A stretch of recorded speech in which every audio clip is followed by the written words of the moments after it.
But man, I mean, started off amazing. We had one fight on the early prelim.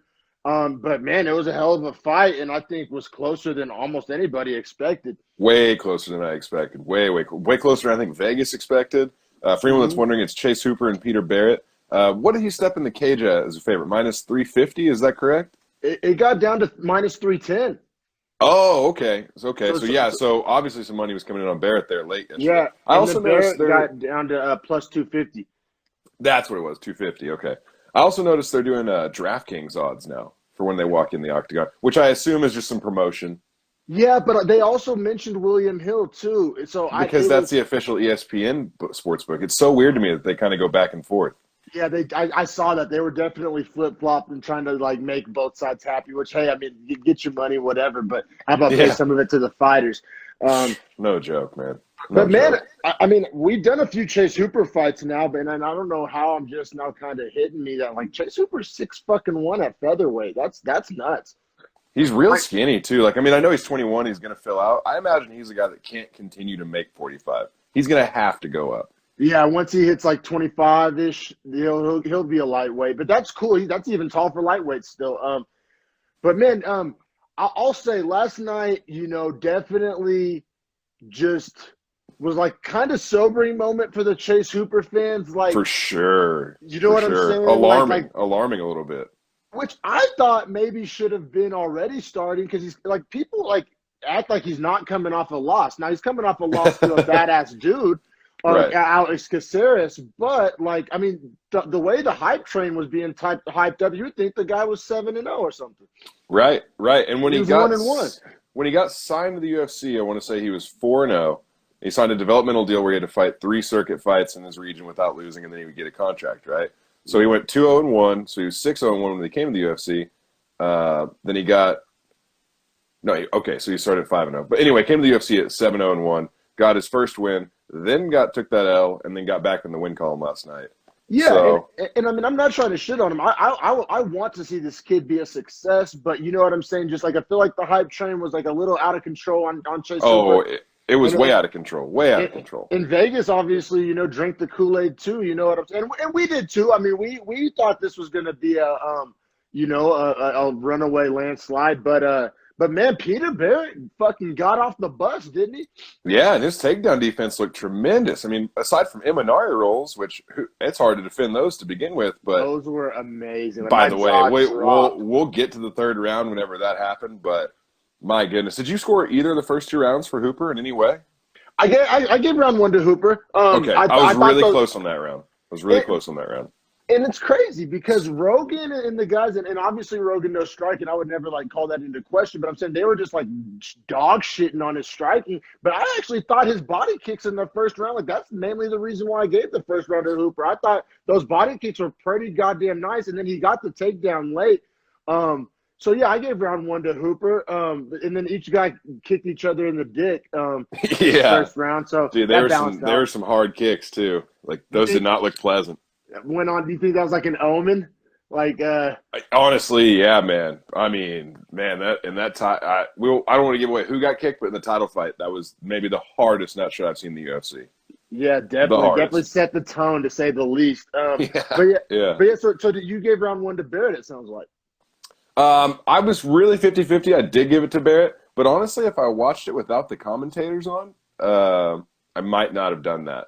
I feel like a lot of the time whenever Rogan and DC get together, like they start bouncing off each other, just like hyping the shit out of one side of a fight because they like what they can see. But it's like, you guys don't see what the production truck can show us. I mean, they do, but they don't, right? Because they always have the monitors in front of them. But if they decide to look up and watch live, they only have what they can see.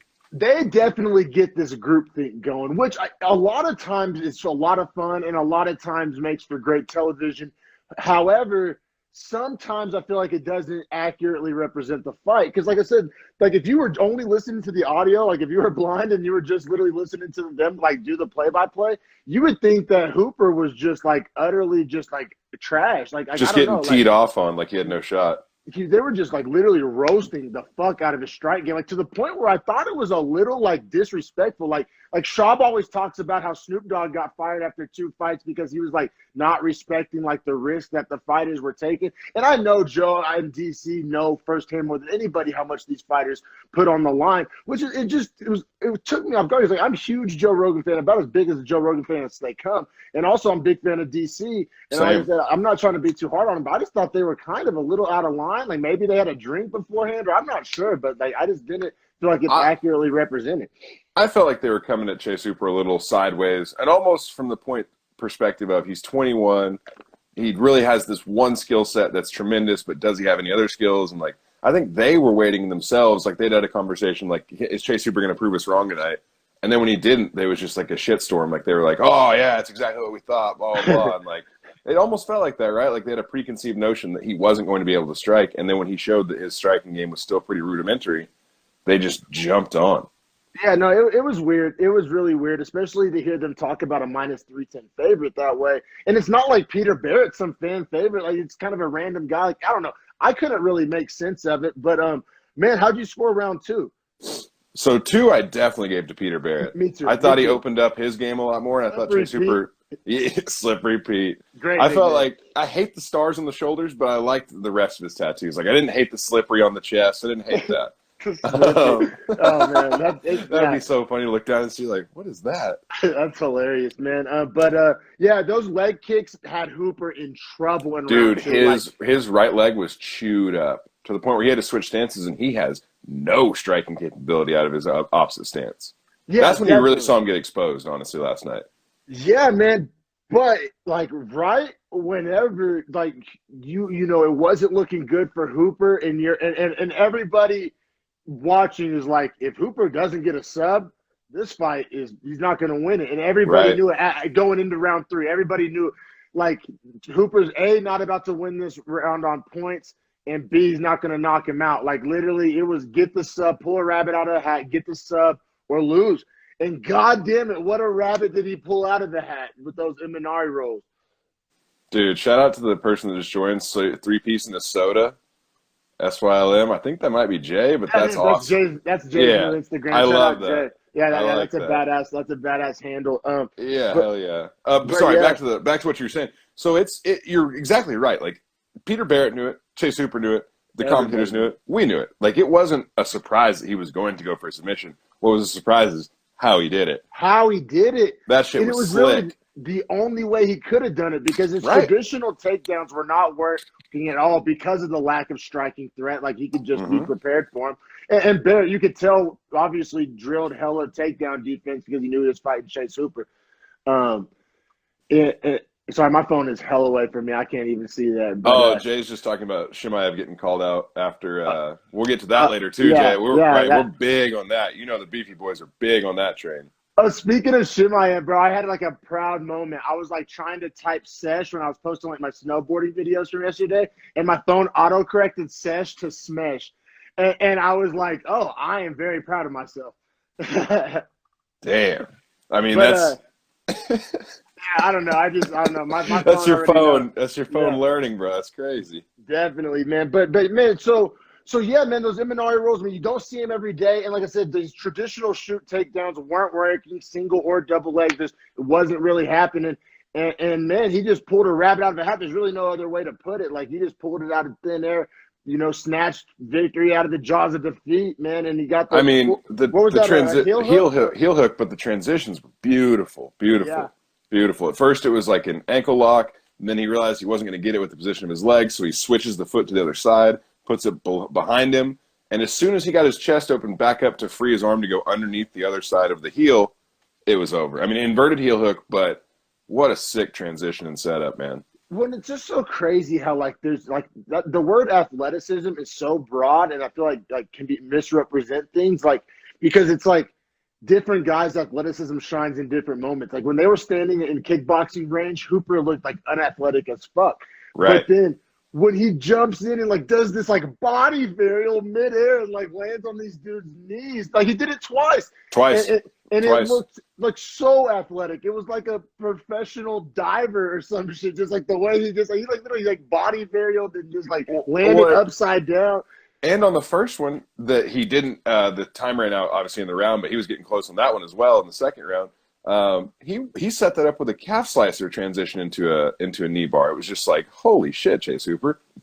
Yeah, it's gorgeous. And I mean, I don't know. I hope he can tighten up that striking. He's gonna have to, or he's gonna get knocked out. And I mean, yeah, he definitely needs to hit the weights. I think too, like like help speed up that. Because the thing is, dog, like he said, oh, wait till I'm 27 or whatever he said after the fight, and I was like, dog. Like, I mean, that's like you got to make it that far. Look at all the college football players. Like, there's 21-year-olds in the NFL that are swole as hell. Like, it's about the work you put in. Like he's trying to say like I just got to genetically like develop, and it's like, oh yeah, a little bit of that for sure, but also like you got to put that work in. You got to earn that body. No, I feel it. I feel it, man. Like even if it means jumping to lightweight, he's just too frail and just weak. But I mean, needless to say, on the ground, a fucking wizard, and he just put it on full display. Ends up, covering as a minus 310 favorite. Yeah, he's 21 years old. I mean, that's the fun part, right? When a guy's that young, like quite literally, the sky's the limit. But also, and this is kind of where Joe Rogan and them were right. Like, you know what I'm saying? Like maybe he did come too early. Like maybe like if he was still on, like learning this striking on the fly in the LFA or on the local circuit, that's.